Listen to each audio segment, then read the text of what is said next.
तो hello everyone, कैसे हो आप सभी। तो आज हम स्टार्ट करने वाले हैं अष्टांग हृदय। तो हमारे चैनल पे ऑलरेडी क्रिया शरीर का फर्स्ट चैप्टर से लेक्चर आ चुका है, रचना शरीर का भी एंड चरक संहिता का भी। हम फर्स्ट प्रूफ के सभी सब्जेक्ट एंड सेकंड प्रूफ के सभी सब्जेक्ट बिल्कुल स्टार्टिंग से एंड बिल्कुल सिंपलीफाई नोट्स में आपको बताने वाले हैं। तो आज ये लेक्चर 1 है अष्टांग हृदय का, और आज हम इसमें पहला चैप्टर देखने वाले हैं, आयुष कामनी अध्याय। तो सभी अपनी कॉपी एंड बुक लेके बैठे और साथ साथ मेरे साथ इसको पढ़ते चलिए, ठीक है। तो आज हम बात करने वाले आयुष कामनी अध्याय की। तो इस चैप्टर में देखो, सबसे पहले हम बात कर लेते हैं, जैसे कि ये ग्रंथ हम पढ़ने वाले हैं अष्टांग हृदय, और इसके जो ऑथर थे वो थे हमारे आचार्य वाग्भट जी। और इसमें कौन सा स्थान पढ़ेंगे हम? सूत्र स्थान। तो फर्स्ट ईयर के अंदर ओनली सूत्र स्थान ही आता है, और सूत्र स्थान के भी 15 चैप्टर होते हैं, वो हमारे सिलेबस का पार्ट होते हैं। तो हम 15 चैप्टर लगभग कोशिश करेंगे एक मंथ के अंदर ये कंप्लीट हो जाए। और यह अध्याय कौन सा है? प्रथम, और नाम क्या है? आयुष कामनी अध्याय। इस अध्याय के अंदर हम दीर्घ आयु या स्वस्थ आयु की कामना करेंगे कि हम अपने आप को स्वस्थ कैसे रख सकते हैं। तो सभी को याद रखना है, अष्टांग हृदय हम पढ़ने वाले हैं, वाग्भट जी इसके ऑथर है, और उसका सबसे पहला स्थान, सूत्र स्थान का पहला अध्याय आयुष कामनी अध्याय को देखने वाले हैं। चलो स्टार्ट करते हैं सूत्र स्थान में क्या। तो सबसे पहले हम बात करेंगे कि अध्याय का उद्देश्य, मतलब जो ये चैप्टर है इसका उद्देश्य क्या है। तो देखो, इसका उद्देश्य एक ही है। देखो, मैंने जैसे बताया, आयु की रक्षा करना और रोगों से बचाना। हम इस चैप्टर में देखेंगे कि हम किस प्रकार अपनी आयु की रक्षा कर सकते हैं, या किस प्रकार कोई भी रोगी है तो उसको कैसे बचा सकते हैं। तो एम ऑफ चैप्टर क्या है? आयु की रक्षा करना ही एम ऑफ द चैप्टर है। और इसमें हम क्या देखने वाले हैं? हम देखेंगे आयुर्वेद क्या है, आयु क्या है, स्वस्थ जीवन जीवन कैसे बनाए, हम कैसे स्वस्थ रह सकते हैं, एंड चिकित्सक औषध रोगी को कैसे पहचानने की इसमें ये रोगी है तो रोगों को कैसे पहचाने, उसकी परीक्षा कैसे करें, रोग कितने प्रकार के होते हैं, दोष क्या होते हैं, हम वो सब इसमें देखने वाले हैं। ओके, सबसे पहले हम बात करेंगे आयुर्वेद की परिभाषा। अब देखो, आयुर्वेद की परिभाषा में क्या होता है समझना। देखो, यहाँ पे दे रखी है, श्लोक भी दे रखा है कि देखो, जिस शास्त्र में आयु का ज्ञान कराया जाए, देखो जिस शास्त्र में आयु का ज्ञान कराया जाए उसे कहते हैं आयुर्वेद। तो आयुर्वेद की यही परिभाषा बताई गई है, ऐसा शास्त्र जिसमें आयु का ज्ञान कराया जाए उसे आयुर्वेद कहते हैं। और इसमें श्लोक भी दिया गया है, आपको श्लोक देखो मिल रहा होगा, ये इसमें श्लोक में दे रखा है कि जिसमें आयु इज इक्वल टू क्या होती है कि सत्व इंद्रिय मन आत्मा का संयोग। आयु क्या है? व्हाट इज आयु? तो आयु का मतलब इसने बता रखा है जहां पे शरीर, इंद्रिय, मन और आत्मा जहां पे मिलते हैं, जहां पे शरीर, इंद्रिय, मन और आत्मा का संयोग होता है, हम उसको आयु बोल देते हैं। तो आयु क्या कहलाती है? सर्व शरीर, इंद्रिय, सत्व, आत्मा संयोग्य आयु बन जाती है। और आयु के पर्यायवाची शब्द भी होते हैं, आपको पता होने चाहिए। देखो, श्लोक में लिखा गया है कि धारी जीवितम, धारी जीवितम आयु के पर्याय होते हैं। धारी जीवितम, नित्यंग और अनुबंध, ये हमारे पास आयु के पर्याय होते हैं। तो शरीर, इंद्रिय, सत्व, आत्मा संयोग को ही आयु कहते हैं, ठीक है। अब देखो, हम आयु के प्रकार देखने से पहले एक बार हम आयु के पर्याय देख लेते हैं, क्योंकि इंपॉर्टेंट है आयु के पर्याय और आयु का वो क्या होता है। देखो, तो मैंने क्या बताया आपको कि हमारे पास आयु आयु क्या होती है।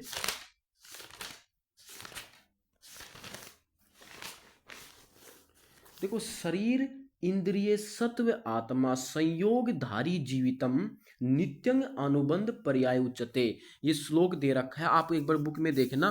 तो देखो, इसमें क्या बताया गया है? इसमें बताया गया है कि शरीर, इंद्रिय,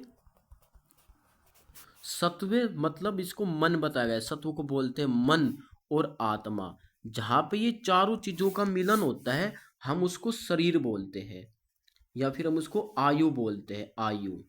तो ये आयु की परिभाषा है। आयु पूछे तो क्या होता है? जहां पे शरीर, इंद्रिय, सत्व, आत्मा का संयोग होता है उसे आयु बोलते हैं। और आयु के पर्याय वो कौन से होते हैं पर्याय? तो आयु के जो पर्याय होते हैं वो होते हैं हमारे पास धारी जीवितम, धारी जीवितम, नित्यं और अनुबंध, ये हमारे पास आयु के पर्याय होते हैं। तो आपको दोनों याद रखना है, आयु क्या होती है, आयु के पर्याय क्या होते हैं और आयु कितने प्रकार की होती है। तो तीन हमने बात देखेंगे। देखो आयु के बारे में हम तीन बात जानना चाहेंगे। आयु, तो आयु क्या क्या होती है आयु, हमने बताया जहां पे शरीर, इंद्रिय, मन और आत्मा का मिलन होता है, हम उसको आयु बोलते हैं। आयु के वो कौन कौन है पर्याय, धारी, जीवितम, नित्यं और अनुबंध, ये इसके होते हैं पर्याय। और ये चार प्रकार की होती है हमारे पास, कौन कौन सी होती है, हित आयु, अहित आयु, सुख आयु और दुख आयु। तीन प्रकार, चार प्रकार की आयु होती है। तो देखो सही सिंपल सी बात से चार का संयोग होता है तो आयु बनती है, चार ही इसके पर्याय होते हैं और चार ही प्रकार की होती है। क्लियर हो गया ना। तो देखो यहाँ पे मैंने यहीं पे बता रखे आयु के प्रकार में। तो आयु के चार प्रकार होते हैं, आप देख सकते हो। देखो सबसे पहला कौन सा होता है हमारे पास, हित आयु। हित आयु मतलब जो जीवन के लिए हितकारी हो, जो जीवन के लिए अच्छी आयु हो, उसको बोलते हैं हित आयु। अहित आयु जो जीवन के लिए हानिकारक होती है, उसको बोलते हैं अहित आयु। सुख आयु जो सुख पूर्वक जीवन वाली वो को बोलते हैं सुख आयु, और दुख को बोलते हैं दुख आयु। तो ये हमारे पास आयु के प्रकार होते हैं। तो आयु के प्रकार, आयु क्या होती है और आयु के पर्याय आपको याद रखने हैं। तो यही कारण है कि आयुर्वेद सिर्फ रोग नहीं, जीवन शैली भी सिखाता है। तो आपको याद रखने की आयु क्या होती है, ठीक है।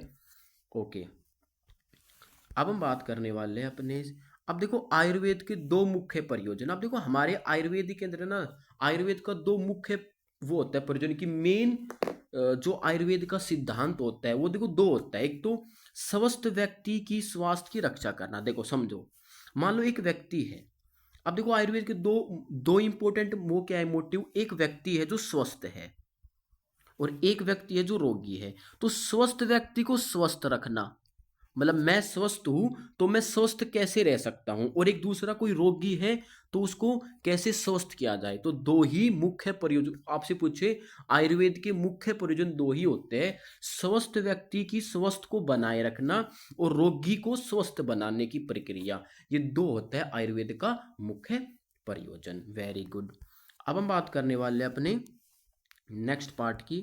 तो इसमें बता रखा है आयुर्वेद का अवतरण। अब देखो ये इंपॉर्टेंट है, आपको याद रखना है। ये आप जब मैंने आपको चरक संहिता पढ़ाई थी, मैंने आपको वहां पे भी बताया था आयुर्वेद का अवतरण। तो देखो आयुर्वेद का अवतरण आपको कैसे याद रखना है कि देखो आयुर्वेद की उत्पत्ति बर्मा से मानी गई है। जो आयुर्वेद की उत्पत्ति है ना वो बर्मा जी से मानी गई। तो क्या क्या देखो, तो उसमें बता रखा है कि सबसे पहले बर्मा जी ने ज्ञान लिया, बर्मा जी ने दक्ष प्रजापति को दिया, दक्ष प्रजापति ने अश्विनी कुमार को दिया, अश्विनी कुमार ने इंद्र को दिया, इंद्र ने भारद्वाज को दिया और भारद्वाज ने फिर अग्निवेश को दिया, फिर हमारे पास चरक ने दिया। अब देखो हमारे पास अलग अलग के अनुसार अलग अलग दे रखा है। जैसे कि ना हमारी अष्टांग हृदय के अनुसार आयुर्वेद का अवतरण अलग है, हमारे सुश्रुत के अनुसार अलग है, चरक के अनुसार अलग है। आपको सिर्फ ये याद रखना है आयुर्वेद के अवतरण में कि वर्मा जी ने सबसे पहले आयुर्वेद का स्मरण किया था, और दक्ष प्रजापति, अश्विनी कुमार, इंद्र, भारद्वाज सबका सेम होता है, अग्निवेश भी आता है फिर। तो यह आपने याद रखना है। बाकी मैं आपको एक काम करता हूँ, मैं सभी जो हमारी तीन संहिता है मेन मेन, हमारी वाग्भट संहिता, हमारी सुश्रुत संहिता और हमारी चरक संहिता, मैं इन तीनों का आयुर्वेद का अवतरण आपको अलग से एक पीडीएफ बना के सेंड कर दूंगा। देखो सबका कॉमन है, बस थोड़ा बहुत लास्ट में भारद्वाज के बाद चेंज आता है, वो भी ज़्यादा चेंज नहीं आता है, लेकिन यहाँ तक सबका सेम होता है, ठीक है। अग्निवेश के बाद भी आता है, ठीक है। तो ये हो गया आयुर्वेद का अवतरण हो गया।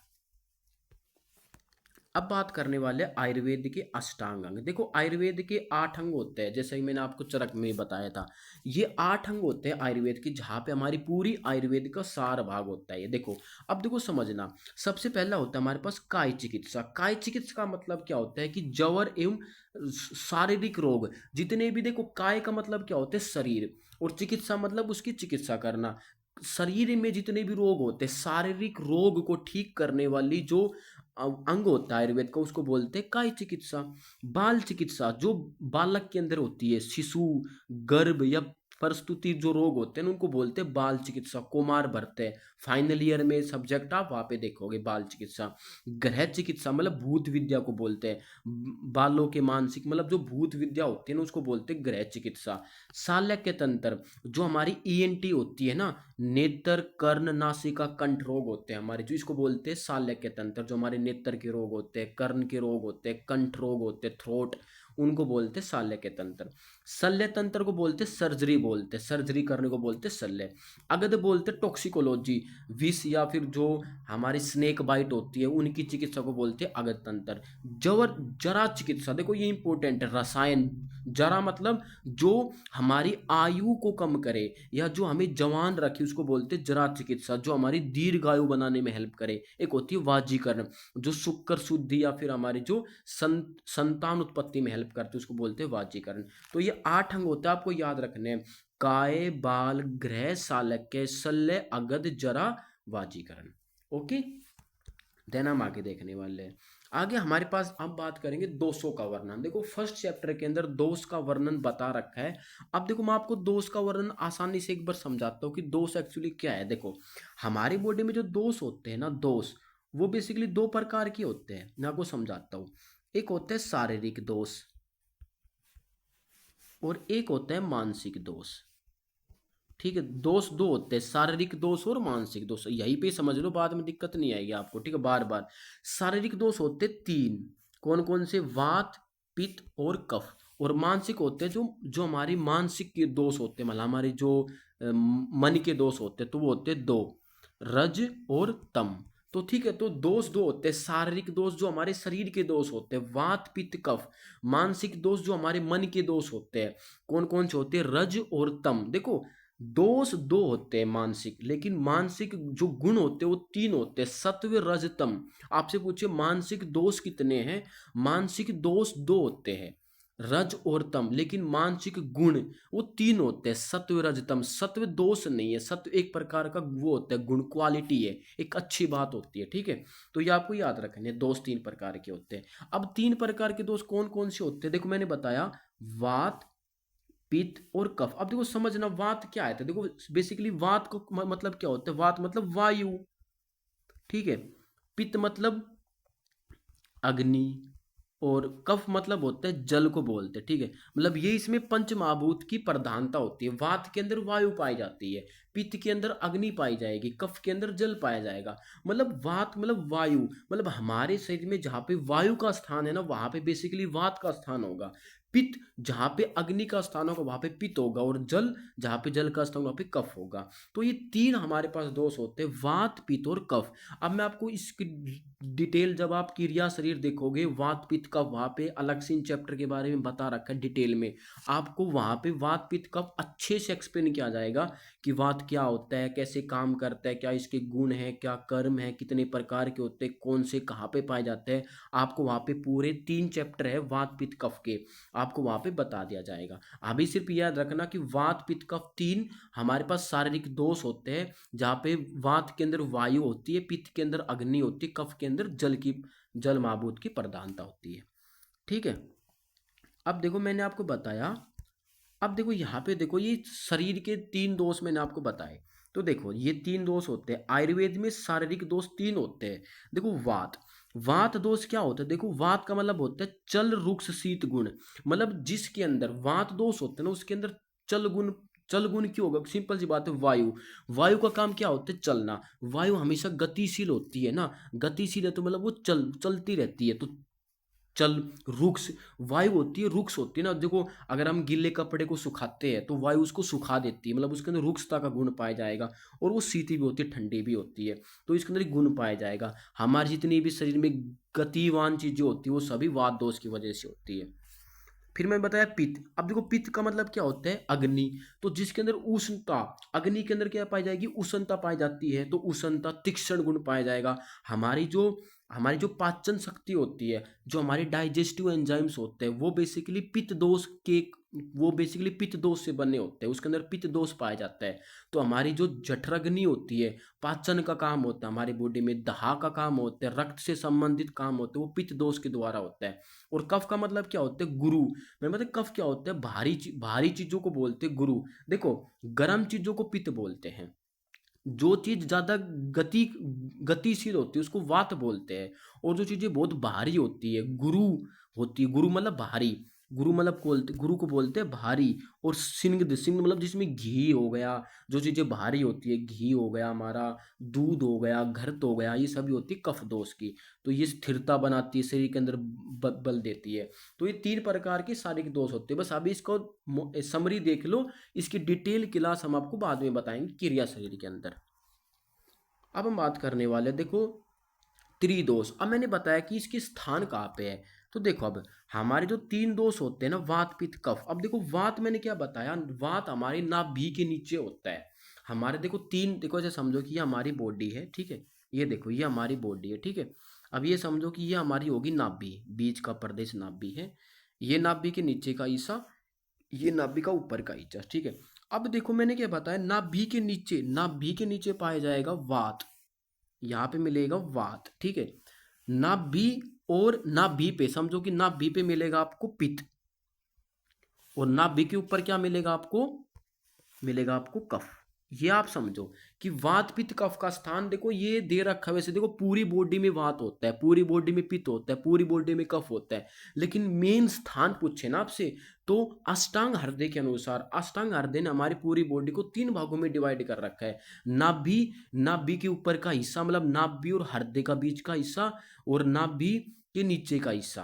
तो तीन भागों में डिवाइड कर रखा है। तो नाभि के नीचे मिलेगा वात दोष, नाभि के ऊपर मिलेगा हमारे पास कफ दोष, और नाभि और हृदय के बीच में मतलब उन दोनों के बीच में मिलेगा पित्त दोष। तो आपको ये याद रखना है, सिंपल सी बात है। नाभि और हृदय के बीच में क्या होता है, पेट होता है हमारा। हमारे पाचन का काम होता है। तो पाचन का काम किसके द्वारा होगा, अग्नि के द्वारा, पित्त पाया जाएगा।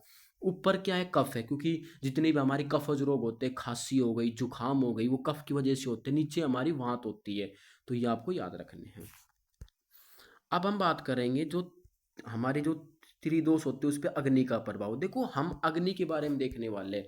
बेसिकली हमारे जब हम क्रिया शरीर देखेंगे तो वहाँ पे अग्नि के प्रकार बता रखे। अग्नि बेसिकली तीन प्रकार की होती है, विषम अग्नि, तीक्ष्ण अग्नि और मंद अग्नि। देखो ये क्या होती है, मैं आपको थोड़ा एक बार समरी बताता हूँ। देखो अगर कोई इंसान, किसी ने खाना खाया, जैसे मान लो कि ये कोई पर्सन है, ठीक है।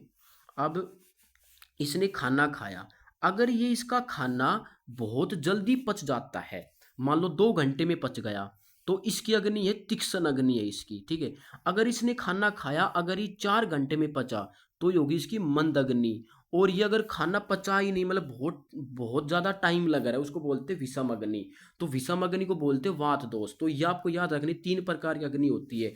ऐसी अग्नि जिसमें हमारी जो पाचन शक्ति होती है वो बहुत ज्यादा काम करती है, मतलब बहुत जल्दी जो ऐसी अग्नि जो खाने को बहुत जल्दी पचा दे उसको बोलते हैं तीक्ष्ण अग्नि। जो धीरे पचाए उसको बोलते हैं मंद अग्नि। और जो पचाए नहीं, मतलब जो जो मतलब चीजों को पचाए नहीं, मतलब विषम कर दे उसको, उसको बोलते हैं विषम अग्नि। तो वात दोष के अंदर पाई जाएगी विषम अग्नि। पित्त दोष के अंदर सिंपल सी बात है, पित्त पित्त क्या होता है, गर्म, वो जल्दी पचाएगा। तो पित्त दोष के अंदर होती है तीक्ष्ण अग्नि। कफ दोष के अंदर होती है मंद अग्नि। तो ये हमारी दोषों का अग्नि पर प्रभाव हो गया। अब हम बात करने वाले हैं 200 का कोष्ठ पर प्रभाव। अब देखो कोष्ठ भी आपको हम बताएंगे बाद में। अभी सिर्फ याद रखना कि तीन प्रकार के कोष्ठ होते हैं। एक होता है क्रूर कोष्ठ, एक होता है मृदु कोष्ठ, एक होता है मध्यम कोष्ठ। वही होते हैं मृदु कोष्ठ क्या होता है, क्रूर कोष्ठ क्या होता है। क्रूर का मतलब होता है वात, जहाँ पे रुक्षता का गुण पाया जाए उसको बोलते हैं क्रूर कोष्ठ। तो वात दोष के अंदर पाया जाएगा क्रूर कोष्ठ, पित्त दोष के अंदर मृत्यु कोष्ठ, और कफ के अंदर मध्यम कोष्ठ। ये आपको याद रखने। कोष्ठ के बारे में आपको बाद में बताएंगे, जब आप रचना शरीर पढ़ोगे उसमें बताया जाएगा, चरक संहिता में बताया जाएगा। तो अभी आप याद रख लो कि वात दोष कहाँ कहाँ पे पाया जाता है। अब हम देखने वाले हैं, अब देखने वाले चिकित्सा के चार पाद। तो देखो अभी तक जो मैंने आपको बताया आप यहाँ तक याद करो। चिकित्सा के चार पाद हम अगली क्लास के अंदर बताने वाले हैं। अभी तक हमने क्या देखा, हमने सिंपल सी चीज देखी, हमने देखा आयुर्वेद के बारे में। आयुर्वेद क्या है, आयुर्वेद का हमने अवतरण देखा, आयुर्वेद की परिभाषा देखी, आयु देखी। आयु का हमने क्या देखा, आयु के हमने देखे उसको, आयु क्या है, आयु के पर्याय कौन से, और आयु के प्रकार कितने हैं। फिर हमने आयुर्वेद का अवतरण देखा, आयुर्वेद का अवतरण कैसे हुआ वो देखा। फिर हमने दोष पढ़े, 3 प्रकार के दोष, वात पित्त कफ, और उन दोषों का अग्नि पर प्रभाव, उनका स्थान क्या है और कैसे कैसे वो दोष होते हैं और उनकी कोष्ठ पर प्रभाव क्या है। तो यहाँ तक ही हम आपको पढ़ाने वाले हैं। अगले लेक्चर के अंदर मैं आपको चिकित्सा के 4 पाद, रोग की परीक्षा, रोगी की परीक्षा और रोग के प्रकार, ये मैं आपको बताऊंगा और हमारा चैप्टर भी कंप्लीट हो जाएगा। तो मैं आशा करता हूँ कि मैं सभी चैप्टर को 2 क्लास के अंदर कंप्लीट करने की कोशिश करूंगा। और इसके नोट्स आपको हमारा जो टेलीग्राम ग्रुप है एंड व्हाट्सअप ग्रुप है, आपको वहाँ पे मिल जाएगा, आप वहाँ पे जाके नोट्स डाउनलोड कर सकते हो। एंड वीडियो को देखो, अच्छे लगे तो लाइक करो, और हमारी जो चैनल है उसको ज्वाइन कर लो। हम यहाँ पे बिल्कुल स्टार्टिंग से पूरी आयुर्वेद को बताने वाले, ठीक है। Thank you.